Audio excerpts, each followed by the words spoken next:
ஊரக உள்ளாட்சி தேர்தல் அடுத்த மாதத்தில் நடைபெற இருப்பதை அடுத்து எதிர்க்கட்சி தலைவரான எடப்பாடி பழனிசாமி அவர்கள் தனது பிரச்சாரத்தை தொடங்கிவிட்டார்.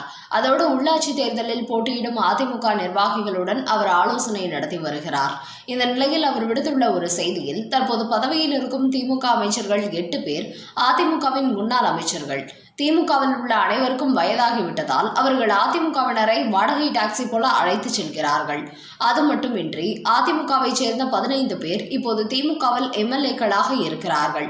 இப்படி நம் கட்சியிலேயே விலைக்கு வாங்கி நம்மை அழிக்க பார்க்கிறார்கள் என்று கூறியுள்ள எடப்பாடி பழனிசாமி அவர்கள், கடந்த சட்டப்பேரவை தேர்தலில் நாம் இன்னும் கொஞ்சம் சுறுசுறுப்பாக செயல்பட்டு 1.98 லட்சம் வாக்குகள் கூடுதலாக பெற்றிருந்தால் 45 தொகுதிகளில் வெற்றி பெற்று ஆட்சியை பிடித்திருப்போம்.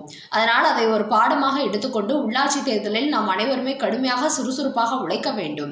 கடந்த தேர்தலில் தவறவிட்ட வெற்றியை கைப்பற்றி திமுகவுக்கு மிகப்பெரிய அதிர்ச்சி கொடுக்க வேண்டும்.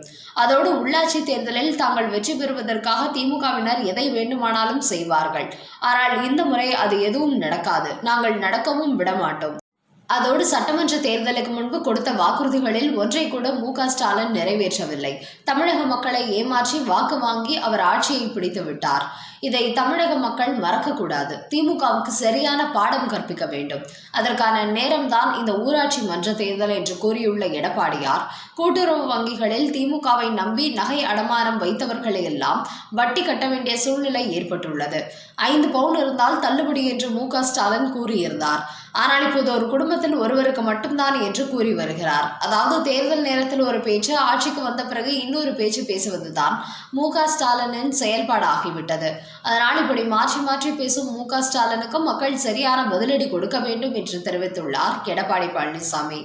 அவர்கள் திமுக அரசு மீது தமிழக மக்கள் மிகப்பெரிய அதிருப்தியில் இருக்கிறார்கள். அதனால் இனிமேல் மு.க. ஸ்டாலின் என்ன சொன்னாலும் அவர்கள் நம்ப மாட்டார்கள். அந்த அளவுக்கு நம்ப வைத்து மக்களை மோசம் செய்துவிட்டார் மு.க. ஸ்டாலின் என்று ஒரு அதிரடி குற்றச்சாட்டை வெளியிட்டிருக்கிறார் எடப்பாடி பழனிசாமி. இது ஒரு புறம் இருக்க, தமிழகத்தின் புதிய ஆளுநராக இருக்கும் RN ரவிக்கு எதிராக திமுகவின் புதிய கட்சி தலைவர்கள் கடுமையாக விமர்சனம் செய்தார்கள். தமிழகத்திற்கு வந்து தனது பணிகளை தொடங்குவதற்கு முன்பே அவர்கள் இவரை விமர்சனம் செய்ததுதான் பொதுமக்கள் மத்தியில் மிகப்பெரிய ஆச்சரியத்தை ஏற்படுத்தியது. அதோடு இன்னும் தமிழகத்தில் பதவியை ஏற்காத ஆளுநரை எதற்காக இவர்கள் விமர்சனம் செய்ய வேண்டும் என்று மக்கள் யோசிக்க தொடங்கினார்கள். இப்படி தமிழகத்தில் ஆளுநர் பொறுப்பை ஏற்பதற்கு முன்பே திமுக கூட்டணி கட்சிகளின் எதிர்ப்புக்கு ஆளான RN ரவி அவர்கள் தான் பதவியில் அமர்ந்ததும் ஒரு அதிரடி ஆணை பிறப்பித்திருக்கிறார். அதாவது தான் ஒரு காவல்துறை அதிகாரி என்பதை வெளிப்படுத்தும் விதமாக முதல் வேளையாக சட்டம் ஒழுங்கு DGP சைலேந்திர பாபுவை அழைத்து ஒரு ஆலோசனை நடத்தினார். இது திமுக தரப்புக்கு மிகப்பெரிய அதிர்ச்சியை கொடுத்தது. காரணம் என்னவென்றால், ஒரு மாநிலத்தின் ஆளுநராக பொறுப்பேற்பவர்கள் அதன் பிறகு முதல் சந்திப்பிலேயே அந்த மாநிலத்தின் முதலமைச்சர் அல்லது தலைமை செயலாளருடன் தான் சந்திப்பு நடத்துவார்கள். ஆனால் இந்த RN ரவியோ அதிலிருந்து மாறுபட்டு DGP சைலேந்திர பாபுவை கவர்னர் மாளிகைக்கு அழைத்து தமிழகத்தில் சட்டம் ஒழுங்கு எப்படி உள்ளது என்பதை கேட்டறிந்திருக்கிறார். அதோடு தான் தமிழகத்துக்கு வருவதற்கு முன்பே இங்கு தலைவிரித்தாடும் ரவுடிகள் கலாச்சாரத்தை பற்றியும் அவரிடத்தில் ஆலோசனை நடத்தியிருக்கிறார். அப்போது தமிழகத்தில் ரவுடிசம் மட்டுமின்றி போதைப் பொருட்களை வியாபாரம் செய்யும் ஒரு பெரிய ரவுடிகளின் பட்டியலை கொடுத்திருக்கிறார் சைலேந்திர பாபு. இதையடுத்து தமிழகத்தை சீரழிக்கும் இதுபோன்ற ரவுடிகளை உடனடியாக வேறெடுக்க வேண்டும் என்று சைலேந்திர பாபுவிற்கு ஒரு ஆர்டர் பிறப்பித்துள்ளார் ஆளுநர் RN ரவி. அவரது இந்த ஆணையை அடுத்து தமிழகத்தில் உள்ள ஒட்டுமொத்த ரவுடிகளின் பட்டியலும் அவரது டேபிளுக்கு சென்றுள்ளது. அதைத் தொடர்ந்து அந்த பட்டியலில் இடம்பெற்றுள்ள ரவுடிகள் குறித்து DGP சைலேந்திர பாபுவிடம் கேட்டறிந்த ஆளுநர், மக்களோடு மக்களாக மறைந்து வாழும் இவர்களை அத்தனை பேரையும் ராவோடு ராவாக கைது செய்ய வேண்டும் என்று ஒரு ஆர்டர் போட்டுள்ளார். அதோடு நில்லாமல் இப்படி தமிழகத்தை சீரழிக்கக்கூடிய ரவுடிசம் மற்றும் போதைப் பொருட்களை விற்பனை செய்யும் அவர்களை தமிழக அரசு விட்டு வைத்தது மிகப்பெரிய தவறு. அதனால் இவர்கள் அத்தனை பேரையும் கைது செய்வதற்கு நான் ஆர்டர் போட்டிருப்பதாக தமிழக முதலமைச்சருக்கு தெரிவியுங்கள் என்று கூறியிருக்கிறார் ஆளுநர் RN ரவி. அதன் பிறகுதான் ஆளுநர் சொன்ன இந்த ரவுடிகளின் ஆபரேஷன் குறித்து மு.க. ஸ்டாலினுக்கு தகவல் கொடுத்திருக்கிறார் DGP சைலேந்திர பாபு. இப்படி முதலமைச்சரிடத்தில் ஆர்டர் வாங்கிவிட்டுதான் DGPக்கு ஆர்டர் போட வேண்டும் என்பது இல்லாமல் தான் ஆர்டர் போட்ட இந்த விஷயத்தை மு.க. ஸ்டாலினுக்கு அவர் மூலமாக தெரியப்படுத்தி இருக்கிறார் ஆளுநர் ரவி. அந்த அளவுக்கு மற்ற வழக்கமான ஆளுநர்களைப் போல் இல்லாமல் இந்த ஆளுநர் ஒரு புது மாதிரியான ஆளுநராக இருக்கிறார். குறிப்பாக முதலமைச்சரிடத்தில் ஆலோசிக்க வேண்டும் என்பது இல்லாமல் தானே நேரடியாக DGPயை வரவழைத்து ஆலோசித்து யோசித்து அந்த ஆபரேஷனுக்கு ஆர்டர் போட்டுள்ளார்.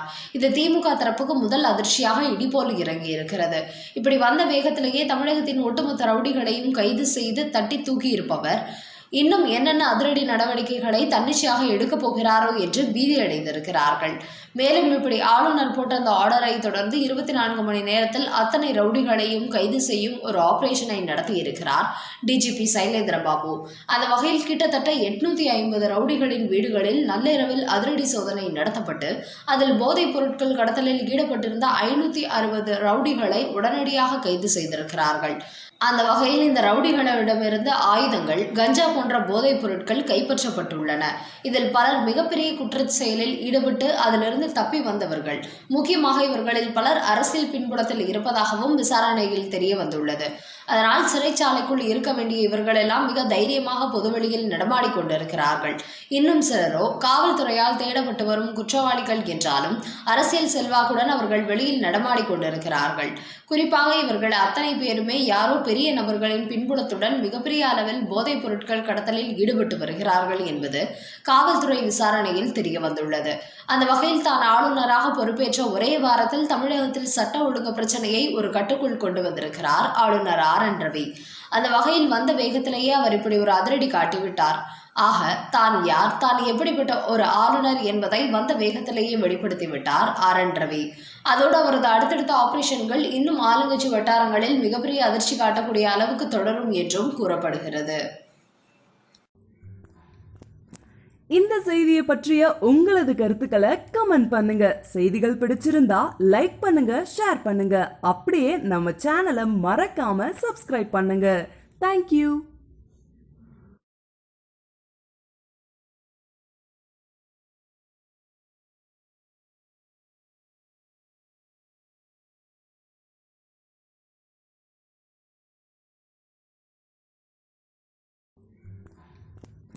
இந்த செய்தியை பற்றிய உங்களது கருத்துக்களை கமெண்ட் பண்ணுங்க.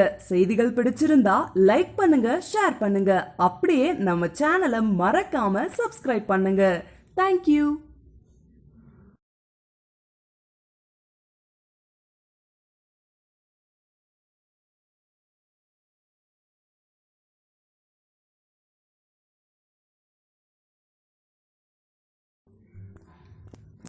இந்த செய்தியை பற்றிய உங்களது கருத்துக்களை கமெண்ட் பண்ணுங்க. செய்திகள் பிடிச்சிருந்தா லைக் பண்ணுங்க, ஷேர் பண்ணுங்க.